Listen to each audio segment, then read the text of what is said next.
Hi everyone, it's Dan. Welcome back to the Rock Nerd Radio Show here on YouTube. We are continuing to look at the Strange Tales Blackheart Build-A-Figure wave of Marvel Legends. We are going to look at Dracula today. But before we get into it, I just want to make mention that, in case you didn't know, I do a podcast. It's called the Rock Nerd Radio Show. That's, the main thing that I do.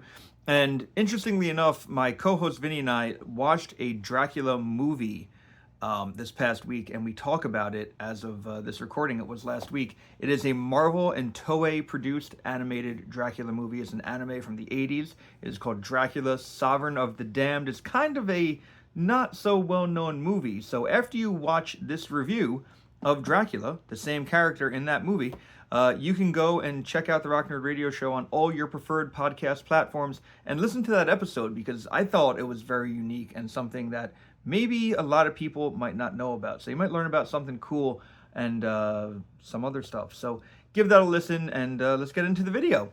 Come geek out with us on the Rock Nerd Radio Show. So like I said in my intro, here is the Marvel Legends Dracula figure, part of the Strange Tales wave. You can see the Strange Tales logo, Marvel's Dracula, Blackheart Build-A-Figure right there. On the side, some Dracula art. On the back, we do have his bio, along with all of the other characters in this wave. And on the other side, more of that enlarged art, looking pretty cool. Let's get him out of the package, though. So here you see Dracula, but like I've been doing when I've been unboxing this wave, I have been taking the Build-A-Figure piece they come with and connecting it to Blackheart. So this is the left arm for Blackheart, and we're just going to snap it in. And the arm is in, and like I've been complaining about for this wave, this feels really like loose and gummy, and I'm afraid I'm going to shear this peg in half by moving it around a lot. This really does not feel like a very good connection, and this worries me that this figure isn't going to really be holding up very well. I mean, it looks impressive so far, like this looks pretty cool, but I'm worried about these joint tolerances. So I'm going to keep my fingers crossed. I'm going to hope for the best, and I'm going to move Blackheart out because we don't need him for the rest of this review. But we are going to take a look at Dracula first. So here he is, and we'll move him nice up close. This particular head sculpt is, of course, a screaming kind of vampire face, and you see those nice fangs. They look real good there, as well as his earrings hanging off his ear. They look quite good. He has that nice kind of deep yellow eyes there, pupilless eyes. Eyebrows looking, perked up, and wrinkles on the forehead. Really nicely detailed head. Of course, you move back, and there is the hair flowing, and this is the hair is on a swivel joint here, so you can rotate the hair however you might want him to, if it's blowing in the breeze, perhaps. But that is a very cool feature. I do like that. Moving down to the rest of the figure, the cape isn't attached, but you do have these, like chains, the chain here that makes it look like the cape is attached, but like it's not actually molded onto them. You can see where they're not connected, but it does make for a cool effect. The body is like layered in the armor, so you have, I believe this is an overlay, but it looks very good. It does look like armor. Looking at his arms, we have like a puffy sleeve coming down into the armored gauntlets, which I think looks very good. The rest of the body, nice paint work here. Paint detail does match pretty well all the way down. We have the nice red on the legs, and as well as the black, that continues down from his body. Then, of course, the legs go into the armored boots, which are spiky. As you can see, there are spikes all over them. Nice footwear, nicely armored, detailed footwear as well. Looking at the back, you can see there are even spikes on the back. The armor detail continues on the back. Some slight coloration variance between the peg for the armor and the red here, but nothing totally terrible. His back itself, you can see the spikes on the arm bracers again. And of course, we have this really cool cape, which is molded on. It's not pegged in, as you can see. It's just molded onto the shoulders. So it looks pretty good. So that is the paint and overall detail of this figure. I do notice he kind of keeps leaning a little bit, his body here, because of the joint on the body. So I'll keep working that, because I haven't really messed with it too much since I've opened him up. But this, of course, does retail for $24.99. We do have a comm head in terms of accessories, and just to look at the detail there, He's falling. I'm just going to lean him back here for a second. In terms of the detail on the calm head, you know, you have more of that calm, collected type Dracula. The hair on this one also moves, which I think that's really cool that both heads have like this hair option, so you can kind of have him like, you know, perhaps standing stoically on something and the wind blowing his hair in the wind if he's calm.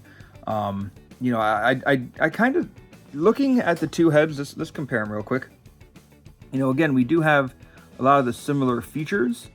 This would definitely be like a battle stance. This might be calm. I might be alternating these heads out on my shelf quite a bit, because if he's going up against somebody, if I have him kind of in a fighting pose, it's going to be this one.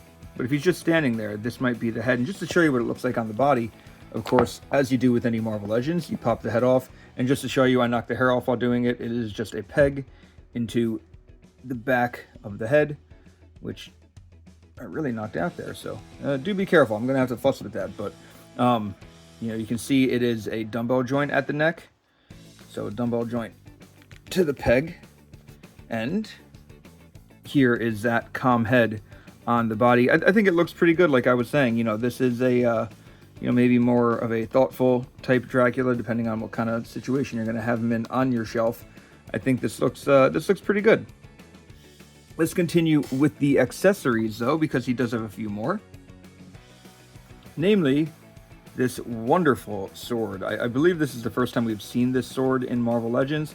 I do like how it almost looks like there's a C-clamp on here, but he, of course, would hold it by the handle, which you can see has some very nice detailing on the handle. The sword itself, not a straight sword. It is serrated as it goes up, and you can see the blade detail there, as well as this part. It almost reminds me of like a take on He-Man's power sword. I like the way this looks, and to get him to hold it, of course, you just have to put it into his grip hand. This is the only hand he comes with that can really grip the sword well, and we'll talk about that as we go, but as you can see, it does grip it tightly and firmly. This hand probably not going to grip the sword well. And in terms of his other accessories, he does also have just two fists, a left and a right fist. So, you know, because they are fists, they're not going to be able to grip anything. So if you want to swap a fist out, you know what to do. By this point, you just pull it out, flip it. I'll show you what one of them looks like. I'll take out this hand real quick. We're going to pull, and then we're going to put this hand, that's the wrong hand. We're going to put this hand in. There we go. And, you know, there you go. He's got a fist now. But I think it might be time to talk about his articulation. So in terms of the head, like I said, it is on that dumbbell. So you do get a little bit of up and down, but that's more because of the ball at the end of the stem there. And of course, he can look around. Like I already mentioned, the hair is articulated, so you can have it blowing in the breeze. In terms of the body, he does have, I want to say it's this inverted ball joint, because but it's just the top part, you know, that's moving, and it's not even like a midsection. It's a little higher than a midsection, so it's not even really like an ab crunch. He can get a little low with it and a little back, but not a tremendous amount there, and that's really it at the body.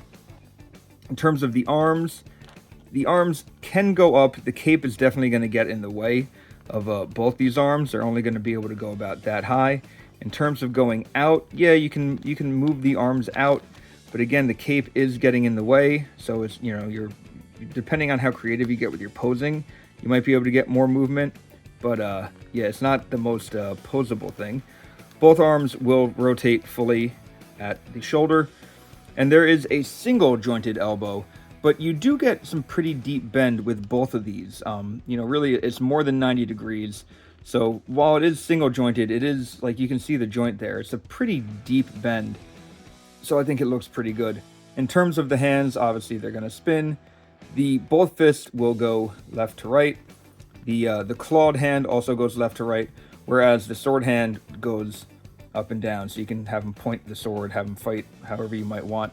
I'm just showing it. The glove gauntlets here will articulate around the arm. So you do have extra articulation there.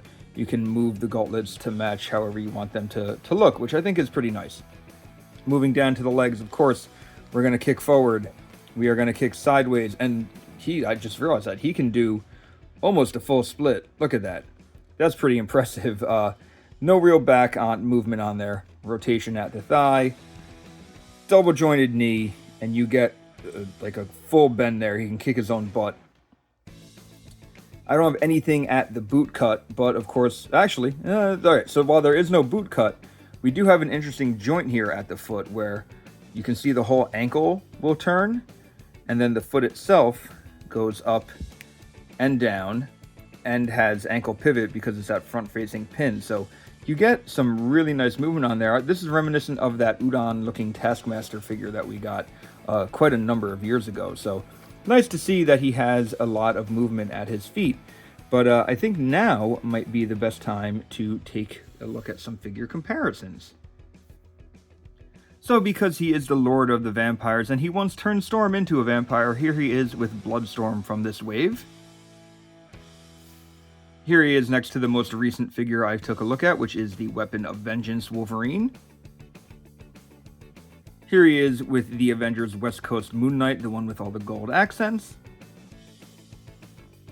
And the last figure of this wave that I've looked at so far, this is Brother Voodoo.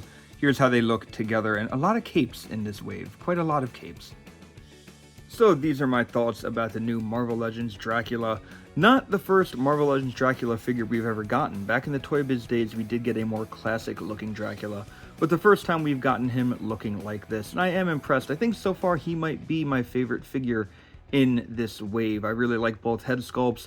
I like that his hair is opposable, his ponytail. I really like the sword, and I like the armor details. I wish his movement was a little better, but the tattered cape, the armor, it really does make for a very cool looking Dracula. He's someone who might fit on your X-Men shelf because he did fight the X-Men while looking like this. He's someone who would fit on a horror shelf. He is a versatile figure. So let me know what you think of this figure down in the comments below. I can't wait to get your feedback. Hey, thanks for checking out this video. I really appreciate it. If you want to leave a like or a comment, down below underneath this video, it goes a long way to help out the channel. You know what also helps? Subscribing. That goes a long, long way. So I would really appreciate if you subscribe to the channel. You can also check out the Rock Nerd Radio Show podcast on your preferred podcast platform. It is a weekly podcast hosted by myself and my good friend Vinny. Together we discuss all different types of pop culture, whether it be comics, music, TV shows, movies, or collectibles. So check that out, once again, wherever you're going to get your podcasts. And you can also follow the Rock Nerd Radio Show on Instagram. That is the best place to interact with me. I would love it if you gave it a follow. So thanks for checking out this video. Until next time, I've been Dan. You've been pretty awesome, and I'll see you around.